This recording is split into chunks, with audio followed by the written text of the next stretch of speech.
Hi hello नमस्कार, मी कोमल आणि स्वागत आहे तुमचं नाशिककर कोमल या मराठमोळ्या यूट्यूब चॅनलवर। वर्षात 2 पुत्रदा एकादशी येत असतात। त्यातील पहिली पुत्रदा एकादशी ही श्रावण महिन्यात असते, तर दुसरी पुत्रदा एकादशी ही पौष महिन्यात असते।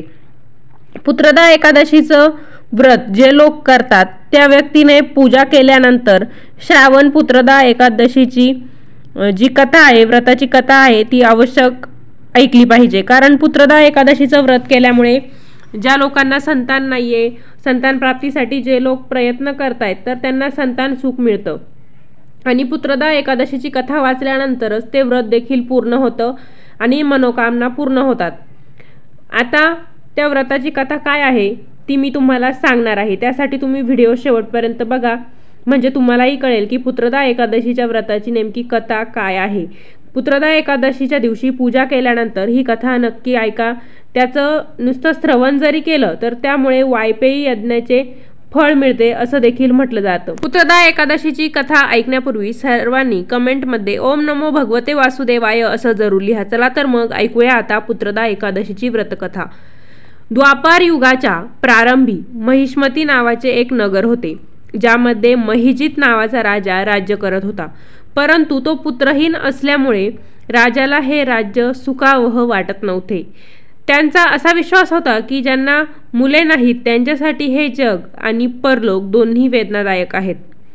पुत्राचे सुख मिळावे म्हणून राजाने अनेक उपाय केले, पण तरीही राजाला पुत्रप्राप्ती झाली नाही। म्हातारपण येत असल्याने ते बघून राजाने प्रजेच्या प्रतिनिधींना बोलावून म्हटले, लोकहू, माझ्या तिजोरीत अन्यायाने कमवलेला पैसा नाही, तसेच मी कधी देवता आणि ब्राह्मणांची संपत्ती हिसकावून घेतली नाही। दुसऱ्याचा वारसाही मी घेतला नाही। मुलाप्रमाणे प्रजा वाढवत राहिलो। मी गुन्हेगारांना शिक्षा देत राहिलो।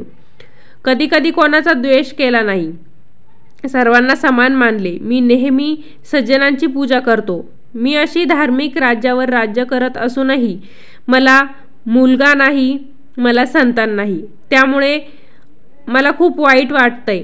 याचं कारण काय? महिजित राजाच्या या गोष्टीचा विचार करण्यासाठी मंत्री आणि प्रजेचे प्रतिनिधी जंगलात गेले। तेथे त्याला मोठे मोठे ऋषीमुनी दिसले। राजाच्या मनोकामना पूर्ण व्हाव्यात म्हणून ते एका महान तपस्वी ऋषीचे दर्शन घेत राहिले। एका आश्रमात त्यांना एक अतिरुद्ध धर्माचे महान तपस्वी, भगवंतामध्ये मन लावून निस्वार्थी असलेले, जितेंद्रिय, जितात्मा, जितक्रोध, सनातन धर्माच्या गूढ तत्वांचा जाणकार, सर्व धर्मांचा जाणकार महात्मा लोमश मुनी दिसले। सर्वांनी जाऊन ऋषींना नमस्कार केला। त्या लोकांना पाहून ऋषींनी विचारले की तुम्ही लोक कशासाठी आला आहात? अर्थात मी तुमचे भले करेन। माझा जन्म फक्त इतरांच्या भल्यासाठी झाला आहे, यात शंका घेऊ नका।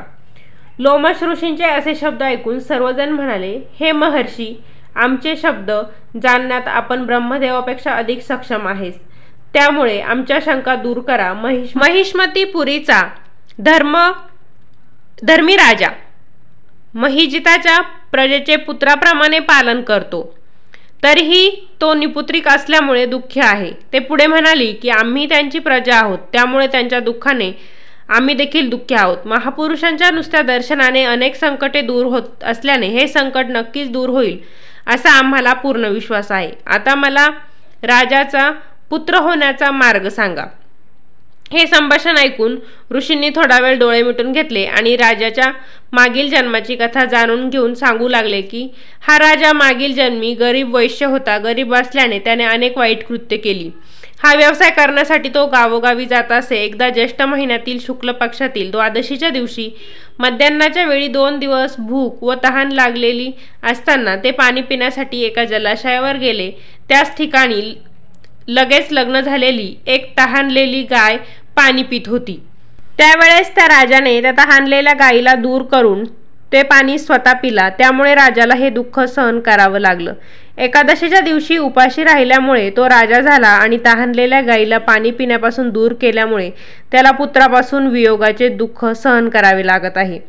हे ऐकून सर्वजण म्हणू लागले की हे ऋषी, पापांचे प्रायश्चित्तही शास्त्रात लिहिलेले आहे, त्यामुळे राजाचे हे पाप कसे नष्ट होईल असा उपाय कृपया सुचवा।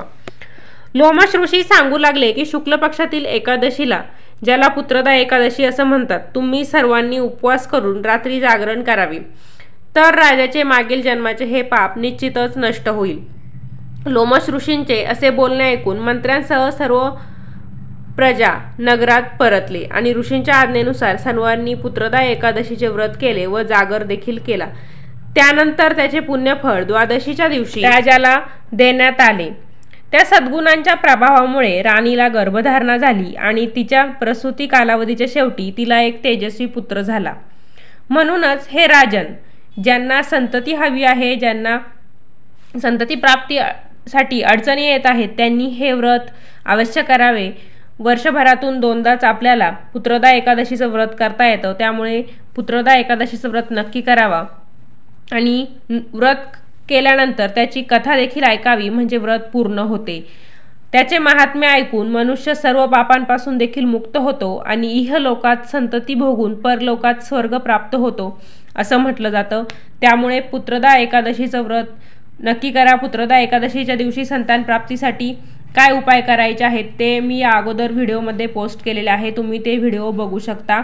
तर ज्यांना कोणाला संतती प्राप्तीसाठी अडचणी येत आहेत, मुलाबाळांचं सुख लाभत नाहीये, तर अशा लोकांनी त्या जोडप्यानेच ही कथा पुत्रदा एकादशीच्या दिवशी ऐकायची आहे. मनोभावी भगवान विष्णूंची सेवा देखील त्या दिवशी करायची आहे.